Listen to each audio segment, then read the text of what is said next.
idea what made her a star. She didn't realize she was a beautiful woman and a great actress. No, Greta Garbo thought it was her profile that made her famous.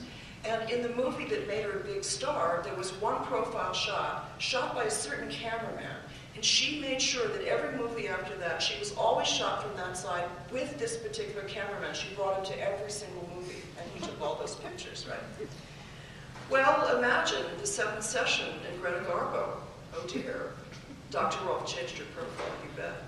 And Greta Garbo was going to sue. Oh, yeah. Well, that would have been the end of us all, right? Except that that cameraman told Greta Garbo he thought she looked better. So that saved us.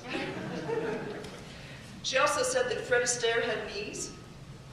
And about knees, she said that there was a real problem with knees, and that when she died and went to heaven, she was going to have a word with the Maker about knees. And Sabo the Jungle Boy had shoulders. Now, I've got a movie of Sabo, and I confess I haven't looked at it, but I'm going to find out what shoulders are supposed to look at by looking at Sabo. She was very clear that the incident that caused the damage that you were working with should be explored, and she often asked after accidents when she was working. And sometimes she just was uncanny. She'd say things like, "Tell me about the bicycle accident you had when you were 5 years old," and they would. So she was amazing that way.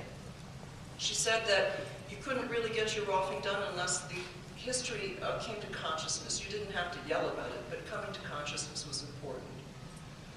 She had a couple of major strategies. She had lots of things, but two major strategies. One was, she said, beat the bushes for length, or scarab length. And the other one, so you sort of go as far away as possible from where you're headed, and gather up as much length as you can till you get there, and then you have a little slack to get your change. Or you just dive straight in. So you can take your choice. One of the great things that I use a lot is the image of a glass plate.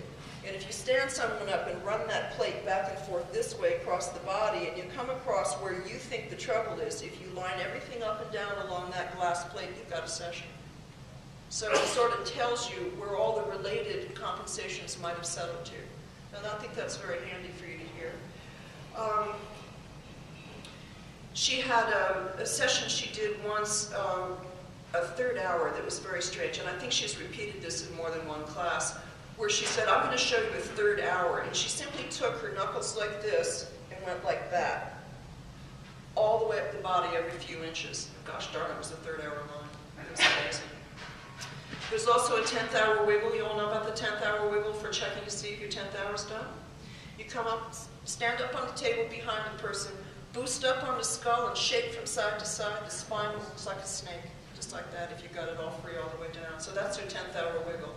These things have been lost, so I'm throwing them out there. She worked on everyone's kids. You can see Jim has all these wonderful pictures of kids. Well, Hector had two boys that I graduated from Rolfing class, and 3 days later I had two boys, 2 and 4, on my doorstep. They were mine to take care of. And I brought them both in to say hi to Rolf 3 days after I got them, right? And I went and bought clothes and toys and took them to Rolf. That's what I did. And she looked at the older one and said, "He doesn't need any work," which surprised the heck out of me. But then she said that I should have brought the younger one in last week. And I said to her, "But Dr. Rolf, I only got him 3 days ago." And she says, "That's what I mean, last week. This one will be trouble all his life."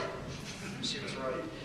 So she started Rolfing him. And he would scream and cry and carry on and climb up on my lap and try to crawl through my chest to get away from her. It was just not real wonderful. But he we persevered, and then I lost him for about 6 months and got him back, and of course I took him right in. But I had about a week before the appointment with her, and I spent every spare moment trying to tell him that Rolfing might hurt, but it made you feel better, right? That we were doing this for a reason, right? So I bring him in, and he took one look at her and started to cry. And what does she say? "Oh, how nice, he remembers me."